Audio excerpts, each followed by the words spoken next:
Welcome back to Chapter 9 of America's Boating Club's Sail Course. In this chapter, we're going to be covering the wind. The wind velocity is controlled by three factors: the movement of air in a general weather system, the heating or cooling of the Earth's surface in a local area, and then by local terrain. The wind is derived from pressure differences induced by thermal changes. The wind is labeled based upon the direction it is coming from. For example, the cold north wind. And the force of the wind varies by the square of the wind speed. All these are factors that I consider when I'm out sailing on my boat, and especially if I'm trying to compete and go faster than the rest of the competition. I'll be looking at those various aspects of the wind. The local terrain of the wind causes it to bend just a little bit as the wind goes towards shore. So they tell me it tends to try to get to be a right angle of the shoreline. Now I haven't noticed that so much because it doesn't seem to fit to me when I'm out sailing. But I do know down at Clinton Lake, there are valleys that tend to funnel the wind and increase it, creating a Bernoulli effect as the wind comes out of those valleys.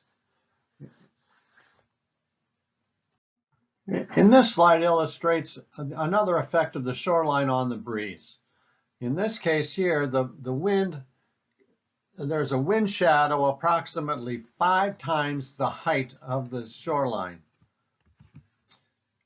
So this height is disturbed in the air 5 times that much out. This dead air zone is like down at Clinton Lake right off the point by the pavilion. For the people that have gone through sailing class with me, this area you want to just not go in there in the evenings because the wind is terribly disturbed and it makes it very hard to get in and out of that part of the lake. This also has an example, or gives an example of a sea breeze where the wind is coming in from the sea, and then a land breeze where it's coming out, leaving land and going out into the water. These sea and land breezes are caused by pressure differences induced by thermal changes over the water and over the land. A sea breeze is generally created in the afternoon on a sunny, warm day. The land heats up, creating a low pressure over the land, and then the wind moves in from the cool water towards the land. So the cool air coming in gets heated up and it rises up, and then it makes room for more cool air to come in. So that creates the sea breeze. This happens in coastal waters where the land is warmed by the sun. It's generally after about 11 o'clock until sunset. When I was sailing on Lake Michigan near Chicago, you could almost count on it, if it was a warm sunny day, that the sea breeze would kick in about 1:30. Down in St. Pete, when I'm sailing on Tampa Bay, the sea breeze kicks in when you see the cumulus clouds start to form over Tampa. When the sea breeze is fully charged up, it can form wind as much as 30 miles offshore. At night, the opposite occurs, and we have a land breeze.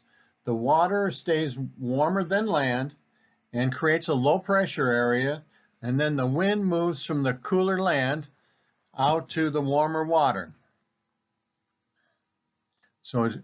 And then gets heated up, rises up, and then the cool air comes in to replace it, and that creates the land breeze. Again, it's on coastal water. The land cools because there's no sun to heat it up, and this generally occurs a couple hours after sunset. Here's a chart that's on page 71, your Beaufort wind scale. And what the Beaufort scale is a way to look at the water and kind of estimate how much the wind is blowing. For example, in the calm area, there's just the lake is like a mirror. In the moderate breeze, in the 8 to 12 range, you're starting to see little crests and starting to see scattered whitecaps. So that's in the 8 to 12 miles per hour distance. As it gets stronger, the waves get bigger, and that kind of based upon the state of the waves, you can tell what the wind speed is. This is how we can use the rule down at Clinton Lake for using the fleet boats. So if you can see whitecaps on the water, it's generally blowing more than 12, and that's a place where we think that more experienced people should be sailing. And then shouldn't take the fleet boats out unless there's a special thing going on. Now let's try and describe some of the wind that we're going to feel when we're on the boat. Now in this example here, we have the boat wind. This is the boat that's created by this is the wind that is created by the speed of the boat. In this example, we also use vectors to help us measure the wind. And in this case, we would have a vector as a quantity of having both a magnitude as well as a direction.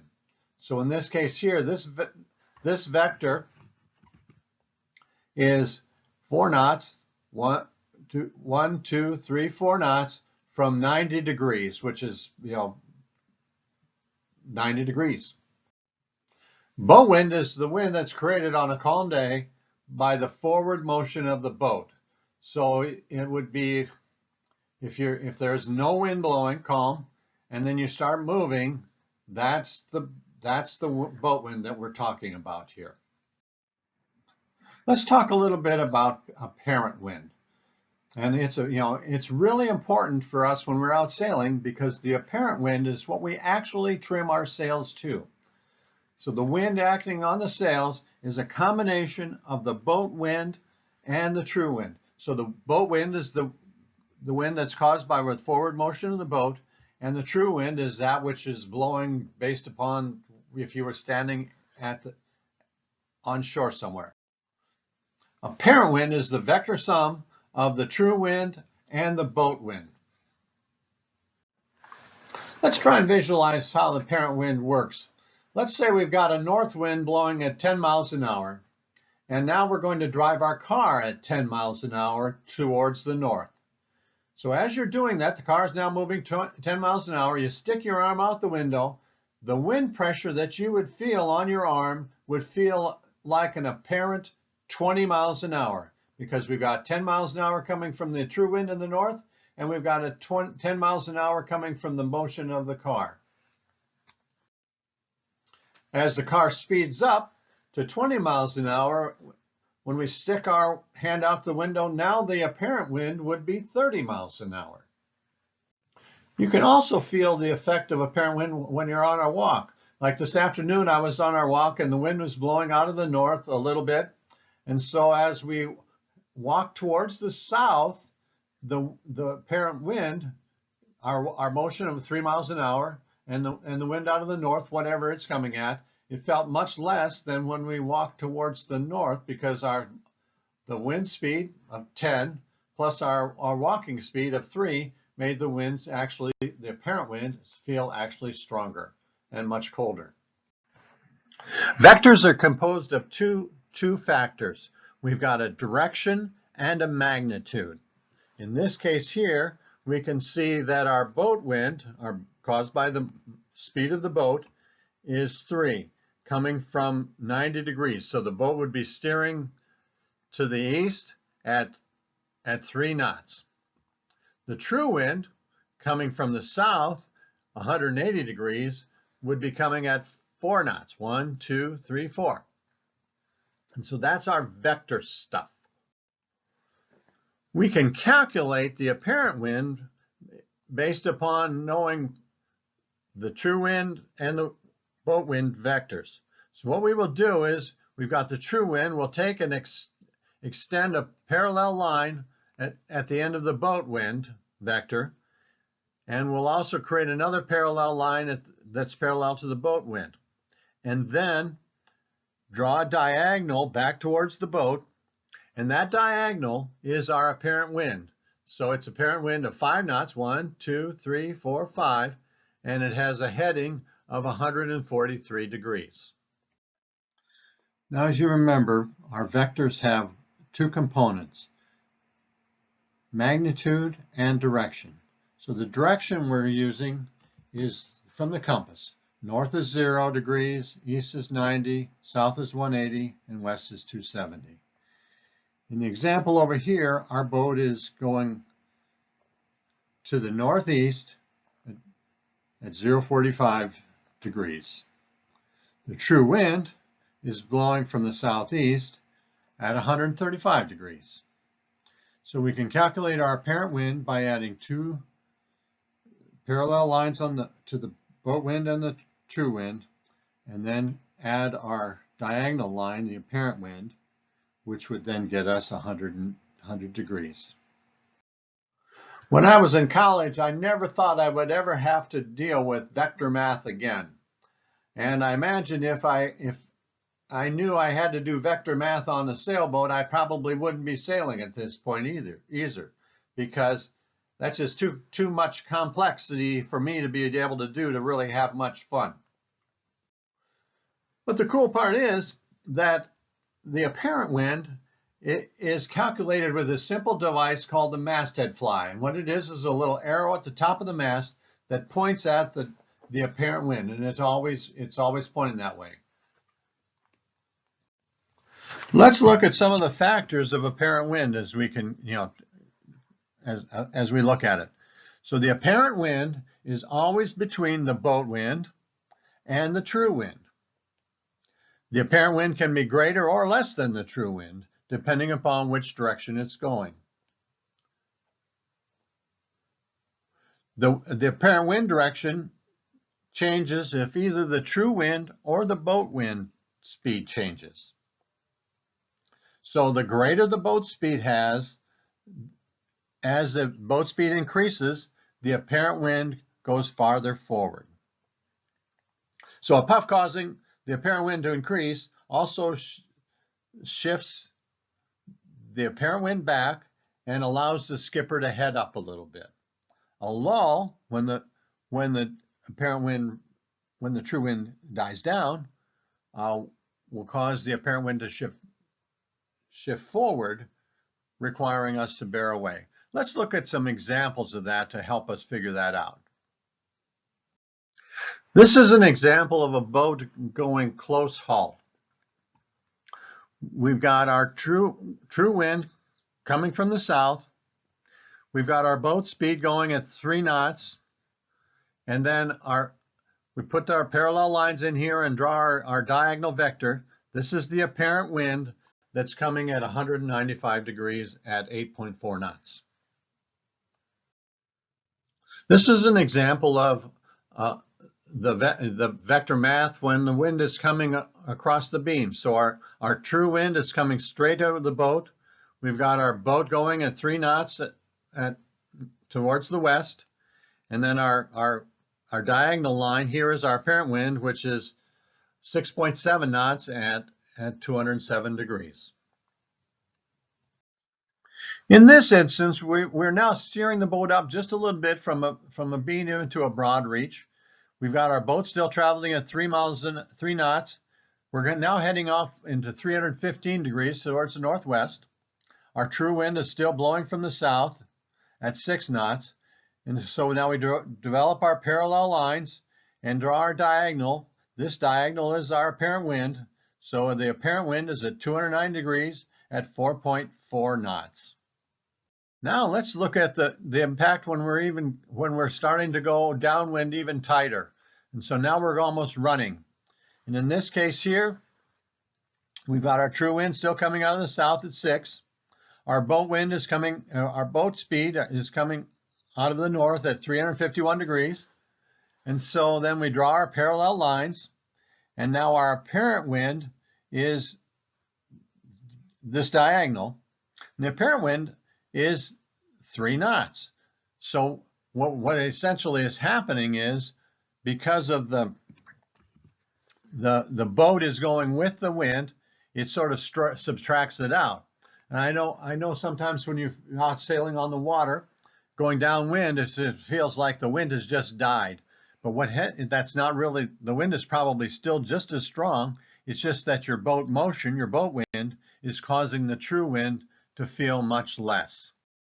Now let's look at the effect of an increase in our true wind on apparent wind. In this case, we're going to increase our true wind, which will then cause our apparent wind to then move further to the south and increase. In this instance, we've decreased our boats. We're going to decrease our boat speed to 1.5 and see how it affects our apparent wind. So we now have our new apparent wind, which is moved farther to the back of the boat, as well as decreased. In this instance, we're going to move our boat speed from 3 knots to 4 knots, and to see what effect it has on the apparent wind. So we'll add our box, our parallel lines, and the associated diagonal going back to show what the apparent wind did. And the apparent wind has increased and it's moved forward. In this case, we're going to see what the effect on apparent wind is if we change the course of the boat. So our boat is going to stay the same, and the apparent wind, we'll draw our parallel box lines again, and our apparent wind is going to get longer and a little bit farther to the south. In this case, we're going to look at the effect of a wind shift, a change in the direction, which would be a header. We're going to move the true wind ahead about 15 degrees and see what effect it has on the apparent wind. It's going to move it forward, and then if you're already close hauled, you would then start luffing, so that means it would probably be a good idea to tack.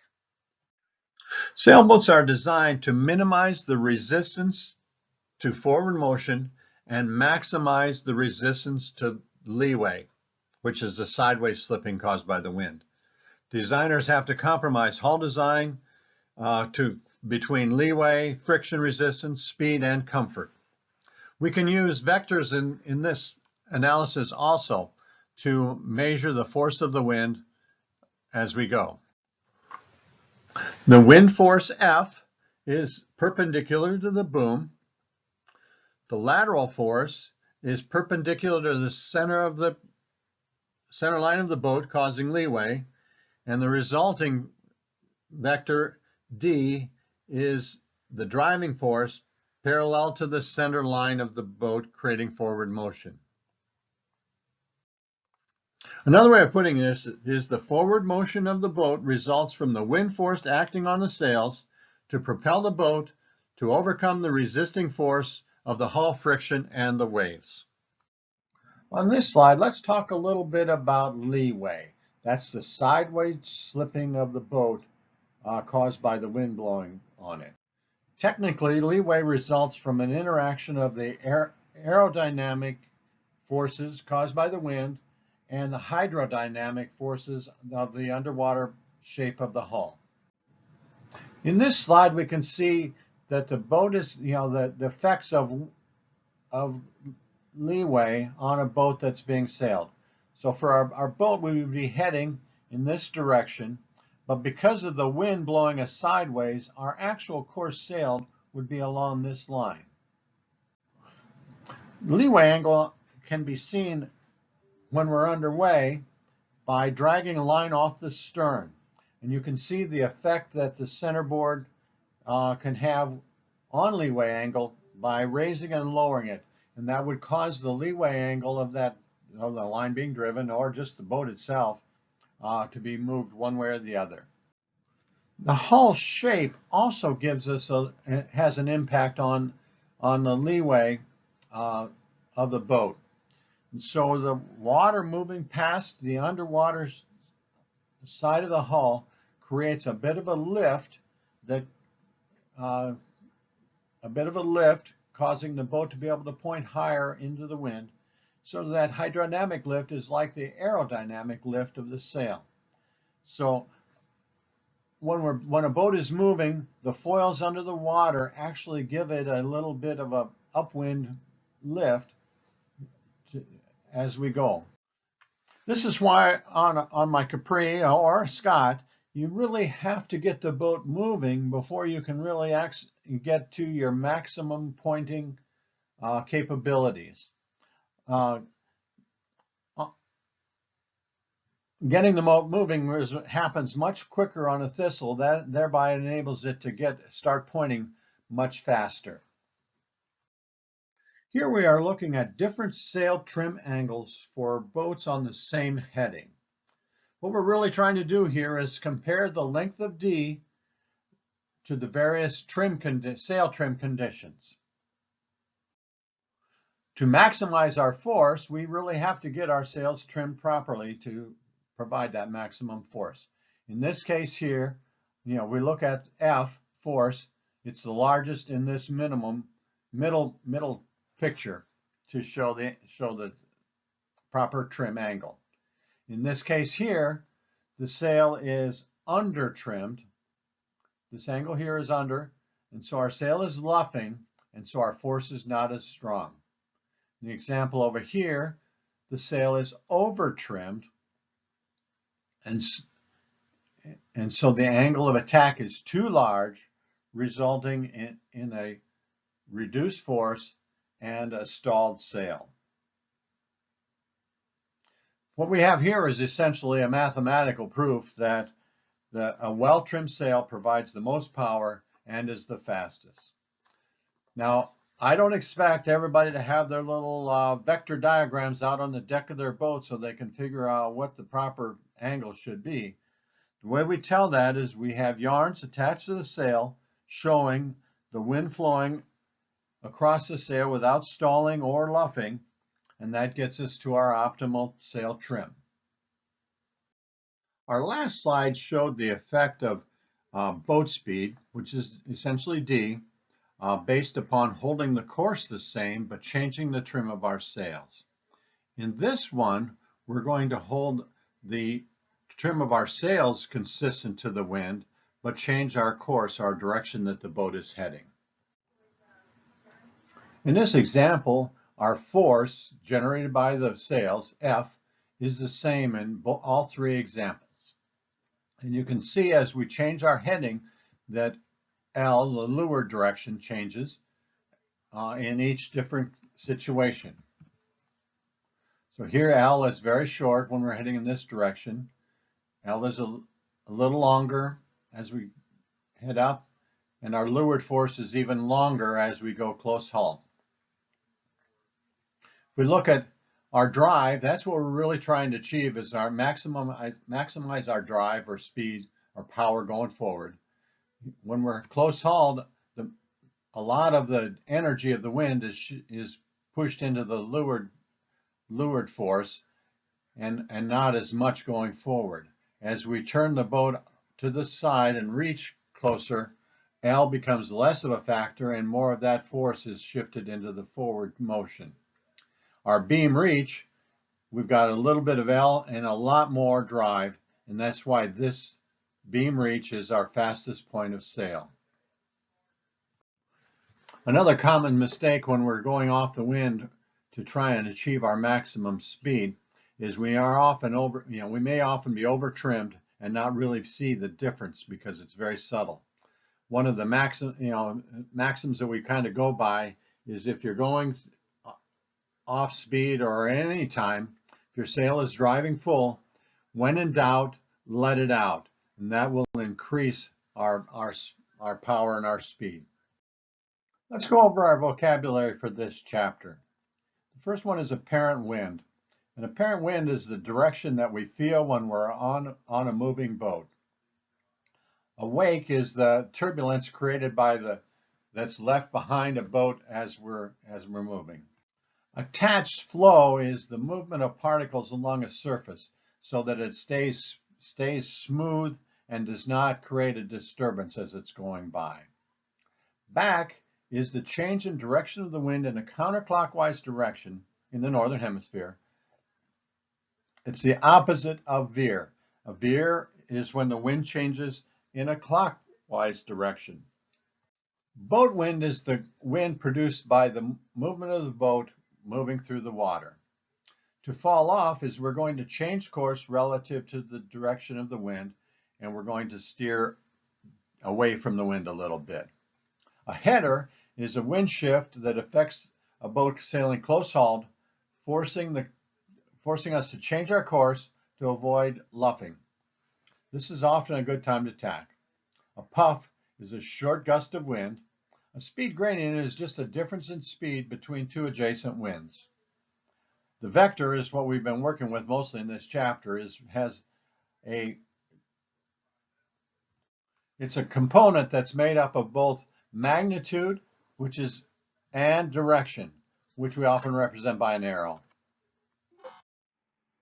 This concludes section 9 on wind. Our next section will be on sail shape.